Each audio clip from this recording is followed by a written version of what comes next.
E aí, meus queridos alunos, como é que vocês estão? Beleza? Espero que sim, espero que na paz do Senhor, com muita saúde, com muita paz, principalmente nesse momento que nós estamos vivendo de tantas adversidades. Não se preocupe, viu? Estamos saindo dela. E ao mesmo tempo também não será a última adversidade que você vai ter na vida. São várias. Mas eu tenho certeza que vocês estão muito bem preparados para o quê? Para superar todas essas adversidades. Todas elas vão ser superadas porque vocês estão muito bem preparados. Principalmente se o assunto for vestibular, né? Principalmente se o assunto for vestibular, eu tenho certeza que vocês estão, né, nos trinques, como dizia antigamente. Bom, meus queridos, vamos começar agora a falar de idografia, é o nosso próximo assunto. Aliás, já começamos a falar de idografia, melhor dizendo. Vamos terminar idografia falando da idografia do Brasil. Mas só para recapitular, a gente já viu relevo, a gente já viu estrutura geológica, a gente já viu clima, vegetação, solos, agora hidrografia.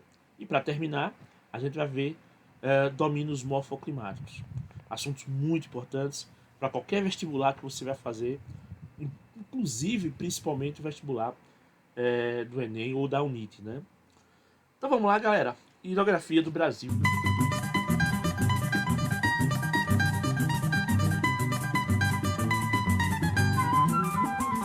Já falamos aqui que o Brasil é um dos países mais privilegiados do mundo quando se fala em água doce. Cerca de 15% da água doce do planeta está no nosso país, né? Mas não é só de água doce, não, viu? O Brasil também é uma grande potência quando se fala em água salgada, água do mar. Afinal, os nossos 9 mil ou aproximadamente 9 mil quilômetros de litoral nos favorece porque, de acordo com acordos internacionais, nós ainda estendemos a nossa área territorial pelo mar adentro, né?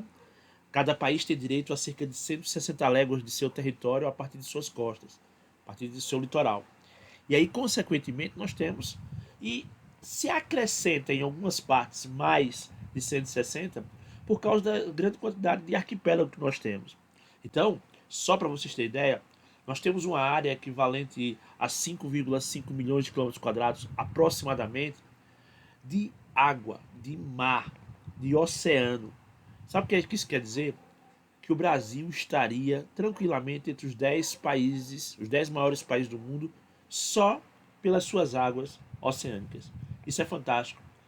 A essa área nós damos o nome de Amazônia Azul, ou alguns também chamam de zonas exclusivas especiais, tá? Ou econômicas. É isso que a gente vai ver agora no vídeo.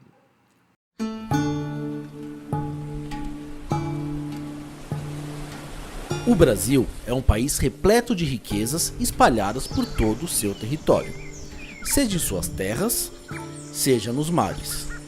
A costa brasileira se estende desde o arroio Chuí, no sul do país, até o Cabo Orange, ao norte. Um percurso de mais de 9 mil quilômetros.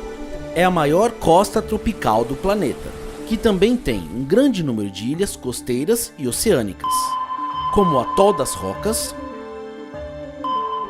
o arquipélago de Fernando de Noronha, o arquipélago de São Pedro e São Paulo e o arquipélago de Trindade e Martim Vaz. Essa área forma o que a Marinha chama de Amazônia Azul, uma área de cerca de 5,7 milhões de quilômetros quadrados, que contém uma enorme quantidade de recursos importantes para a economia, para a nossa população e para a vida no planeta. É responsável pelo sustento de mais de 1 milhão de pescadores e suas famílias. Dali, extraímos 85% do petróleo brasileiro, 75% do gás e 45% do pescado. Além disso, 95% do comércio exterior brasileiro é feito pelo mar. A Amazônia Azul ainda é fundamental para o controle do clima no país e para a qualidade das costas brasileiras. Os oceanos produzem pelo menos metade do oxigênio que respiramos e absorvem quase 1/3 das emissões de gás carbônico. A biodiversidade dessa área apresenta infinitas possibilidades para o desenvolvimento de produtos com diversas aplicações na indústria, na saúde humana, na agricultura e na pesca. Alguns exemplos são os biocombustíveis, medicamentos modernos e sustentáveis e também os cosméticos. Graças às pesquisas nos oceanos, cientistas pelo mundo, por exemplo, já descobriram medicamentos contra a herpes, além de analgésicos, antibióticos e o conhecido AZT, utilizado no combate à AIDS.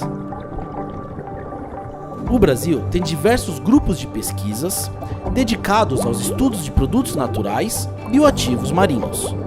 Vários compostos inéditos já foram identificados e registrados por nossos cientistas na imensa região da Amazônia Azul. Imaginem o quanto poderemos descobrir e desenvolver no futuro. E para podermos usufruir de forma sustentável, preservando todo esse potencial, é preciso que as pesquisas sobre a biodiversidade marinha tenham apoio, recursos e estrutura. Esse ecossistema, que é muito complexo e frágil, vive ameaçado pelas mudanças climáticas, pelo aumento da concentração de CO2, que provoca a acidificação das águas, e pela poluição causada por petróleo, lixo plástico e outros produtos tóxicos despejados nos mares. É dever de todos nós proteger e preservar essa imensa riqueza que a natureza nos presenteou. SBPC 70 anos. Ciência, educação, ontem, hoje, amanhã.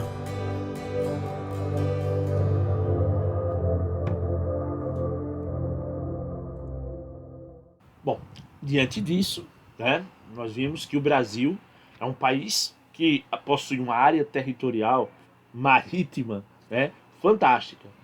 Claro, banhado por esse excelente, esse lindo, esse maravilhoso Oceano Atlântico, né, que nos oferece praias lindíssimas, que nos oferece possibilidades infinitas. Então, o Oceano Atlântico, tá, contribui justamente para que a gente possa ter toda essa área, 5,7 milhões de quilômetros quadrados de área territorial marítima, de águas marítimas, águas nacionais, que contribui para tudo isso que vocês viram aí, né? É bom para o desenvolvimento econômico, para o desenvolvimento social. Então, isso seria a nossa chamada Amazônia Azul em meio a esse Atlântico. Bom, quando a gente fala nas águas subterrâneas, o Brasil também é um país que podemos considerar como um país extremamente privilegiado, tá? Nós temos dois grandes aquíferos, nós temos dois aquíferos que são fantásticos. Um é o aquífero Guarani, que está no centro-sul do Brasil, tá? É um aquífero gigantesco, é um aquífero que abrange vários estados do Brasil, do centro-sul do Brasil, além, claro, de outros países da América do Sul. O aquífero Guarani é um aquífero que já vem sendo explorado economicamente. Ali a região do Cerrado, onde a soja e a pecuária se desenvolve, se utiliza muito o aquífero Guarani, ou as águas do aquífero Guarani. O problema é que a gente também abusa quando a gente fala em quê? Poluição, né? A gente também chega a poluir o aquífero Guarani. Veja, não é fácil. A gente tem que perceber que o aquífero são aquelas águas que estão, tá, na rocha. Então elas infiltram. Mesmo assim, o nosso uso indiscriminado de agrotóxicos, de uma série de cidas, né, inseticidas e pesticidas, eles acabam fazendo com que boa parte da água do Guarani já esteja, tá, contaminada. Infelizmente.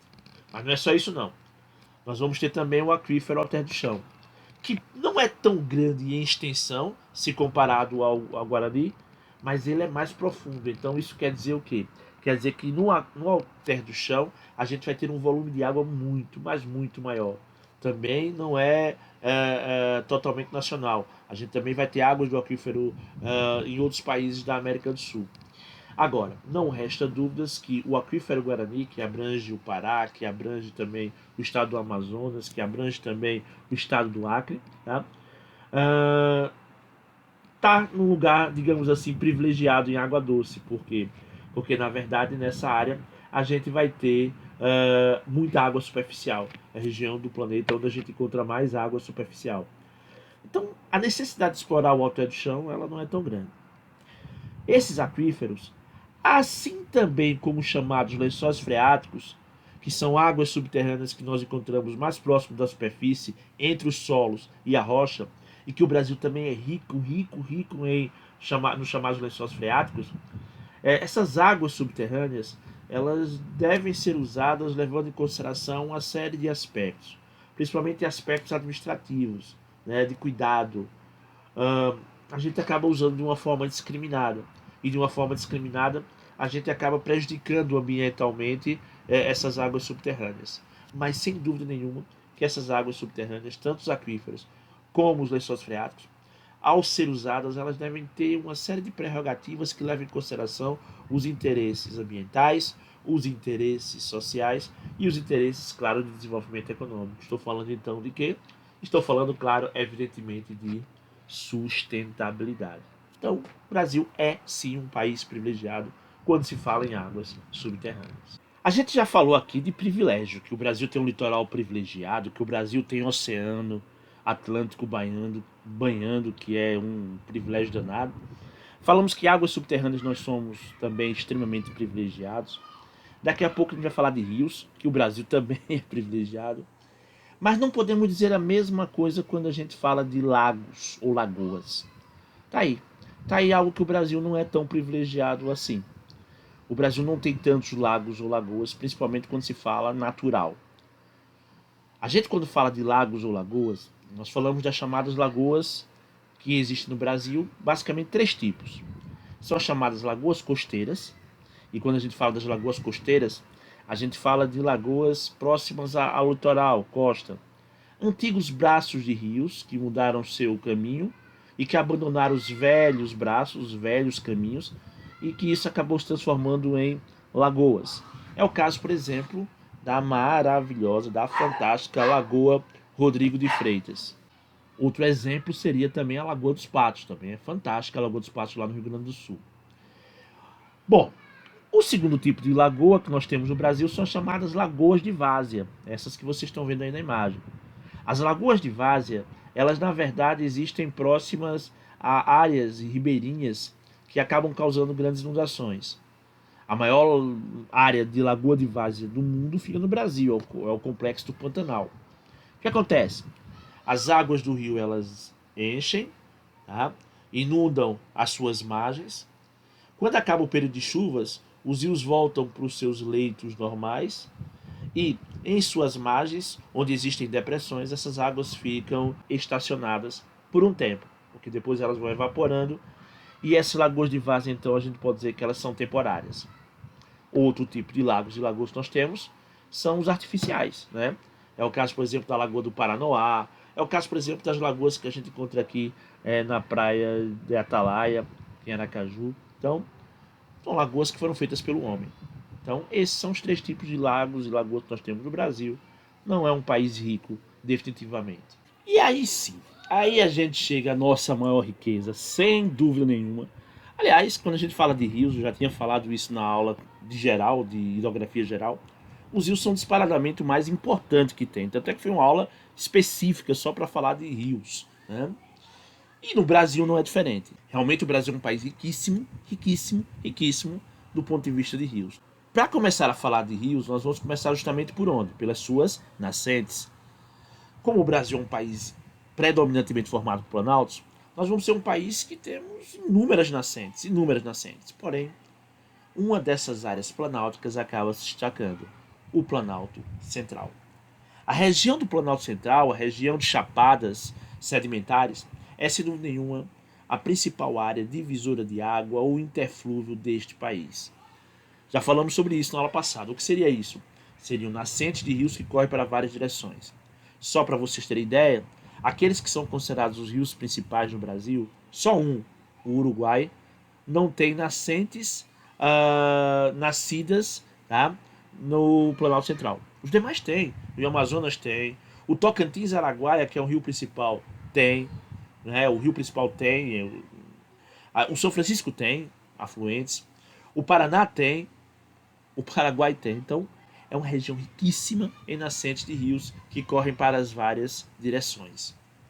É um país onde predomina a foz em estuário. Isso quer dizer, quando o rio corre para o mar. Com mais um detalhe, viu? Todos os rios brasileiros são exorreicos. Todos os rios brasileiros correm para o mar. Porém, quando a gente fala especificamente da foz no estuário, nós estamos falando justamente do encontro do rio com o mar de uma maneira livre. Não quer dizer com isso que todos os nossos rios eles sejam estuário. Predomina rios em estuário. Mas nós vamos encontrar, por exemplo, lá no Piauí, o delta do Parnaíba, o único rio totalmente em delta do Brasil. Ou seja, se espalha. Bom, mas também temos um que é parte em delta, parte em estuário. É a foz do rio Amazonas. Por isso que a gente chama de foz do rio Mista. A gente vai encontrar uma parte, como vocês estão vendo aí no mapa, né? Uma parte que é em estuário, a outra parte que é em delta, e isso caracteriza a foz mista do rio Amazonas. Outra característica dos nossos rios, das nossas bacias hidrográficas, é que há um predomínio de regime pluvial. Isso quer dizer o quê? Isso quer dizer que quase todos os nossos rios, com exceção do rio Amazonas, dependem das chuvas, única e exclusivamente das chuvas. Quando isso acontece, nós temos um rio de regime pluvial. Como eu disse a vocês, há uma exceção, e a exceção é o rio Amazonas. O rio Amazonas, ele não é totalmente pluvial, ele depende também do derretimento da neve lá na sua nascente. Como vocês estão vendo na imagem, a nascente do rio Amazonas a mais de 7 mil metros de altura lá no Peru. Então, tanto depende das chuvas, como nesse caso aí também depende do derretimento da neve. Então, se depende das chuvas e da neve, então nós chamamos os rios de regime misto. É o caso do rio Amazonas, o único rio com essa característica no Brasil. Bom, diante dessas características todas dos nossos rios, a gente acaba tendo no Brasil uma grande variedade de rios. A grande parte desses rios fazem parte de um conjunto chamado de bacias secundárias. O que seriam bacias secundárias? Conjunto de pequenos rios. Então o Brasil tem 4 áreas que se caracterizam por serem bacias secundárias. Bacia secundária do Norte, bacia secundária do Nordeste, bacia secundária do Leste e Sudeste e bacia secundária do Sul. Estas bacias secundárias que nós temos no Brasil, na verdade, se caracterizam por serem bacias com importância meramente regional. Então, são bacias secundárias, um conjunto de pequenas bacias. Então, por exemplo, as bacias que vão do Rio Japaratuba, que vem logo abaixo de São Francisco, que é um rio principal, é uma bacia principal, até as bacias lá de São Paulo, são consideradas bacias, tá, secundárias do Leste e Sudeste. Então, é assim que a gente acaba denominando as nossas bacias secundárias, pequenas bacias hidrográficas. Agora, as grandes bacias hidrográficas, aí nós chamamos de bacias principais. Só que aí é um capítulo à parte. Diante disso, tá, meus queridos, vamos deixar para continuar num outro vídeo.